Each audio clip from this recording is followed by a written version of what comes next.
Hi, hast du schon einmal darüber nachgedacht, wie man beim Hullern den Oberkörper stärken kann? Ich zeige dir effektive Übungen für Anfänger, das deine Muskeln zum Brennen bringt. Ich empfehle, diese Übungen in Kombination mit einem Smart Hula Hoop durchzuführen, aber du kannst natürlich auch einen normalen Reifen verwenden. Außerdem benötigst du Widerstandsbänder deiner Wahl und viel Durchhaltevermögen. Die erste Übung ist den Bogen spannen. Ich wickel das Bandende um meine Hand und halte mit der anderen Hand das andere Ende fest, so dass eine Spannung zwischen meinen nach vorne gestreckten Armen entsteht. Ich verwende übrigens ein Widerstandsband mit einem Widerstand im Bereich von 11 bis 30 Kilo, ziehe meinen Ellbogen nach hinten und gleichzeitig führe ich den anderen Arm gestreckt neben den Körper und halte das Band so immer unter Spannung. Meine Knie sind dabei leicht gebeugt. Ich atme aus, wenn ich den Bogen spanne und atme wieder ein, wenn ich in die Ausgangsposition zurückkehre. Ich empfehle, die Schnur des Balls zu kürzen, da sie sonst immer wieder mit dem Band in Berührung kommt und dies das Hullern verhindert. Diese Übung trainiert hauptsächlich den Schulterbereich und einen Teil der Oberarme. Eine sehr effektive Übung. Ich denke, für Untrainierte wird es aber sehr anstrengend sein. Von daher mein Tipp, trainiert mit Smart Hula Hoop, der kann nicht herunterfallen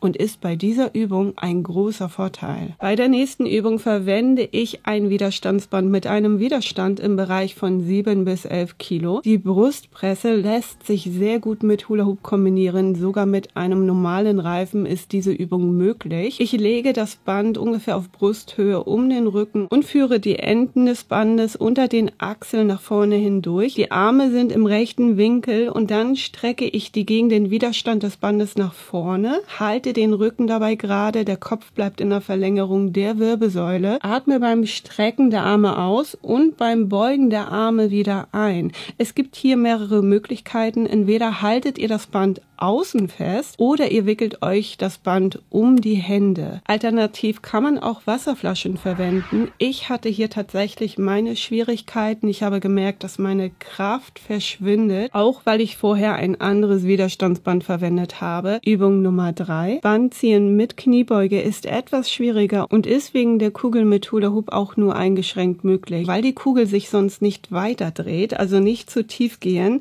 Ich schiebe mein Gesäß dabei etwas nach hinten, so dass die Beine rechtwinklig gebeugt sind und halte das Band in etwa hüftbreitem Abstand in meinen Händen und ziehe es zu den Seiten auseinander. Die einfache Möglichkeit ist, das im Stehen zu machen und das Band auch weiter außen anzufassen. Eine sehr intensive Übung, denn ich trainiere hier nicht nur Schultern und Hüfte, sondern auch die Oberschenkel, wenn ich in der Kniebeuge bleibe natürlich. Das Atmen wird wieder leichter, denn diese Übung ist in Kombination mit Hula Hoop einfacher. Ich halte mein Widerstandsband in schulterbreitem Abstand in den Händen und halte die Arme gestreckt über den Kopf. Dann ziehe ich das Band auseinander, indem ich zuerst einen gestreckten Arm nach unten führe, bis die Hand auf Höhe meiner Schultern ist. Der andere Arm bleibt gestreckt oben. Wichtig ist, dass die Ellbogen und Knie immer ganz leicht gebeugt sind und dann führe ich den Arm wieder zurück in die Ausgangsposition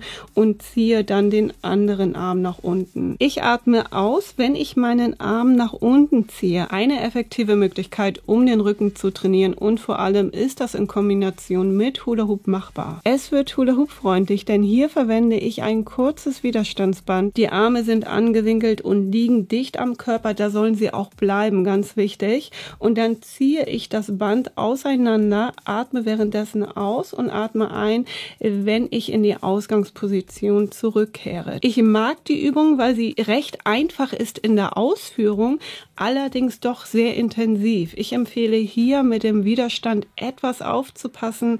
Tastet euch heran, auch wenn das alles so easy peasy aussieht, aber eine super Kombination mit Hula Hoop und vor allem kann man hier auch ein kurzes Widerstandsband benutzen. Das sind 5 Übungen, die du in dein Workout einbauen kannst für ein effektiveres Training mit Hula Hoop. Ich empfehle für Anfänger nur 3 von 5 Übungen durchzuführen, also such dir 3 raus, die für dich am besten geeignet sind. Mach das Beste aus deinem Training und vielen Dank fürs Einschalten. Tschüss!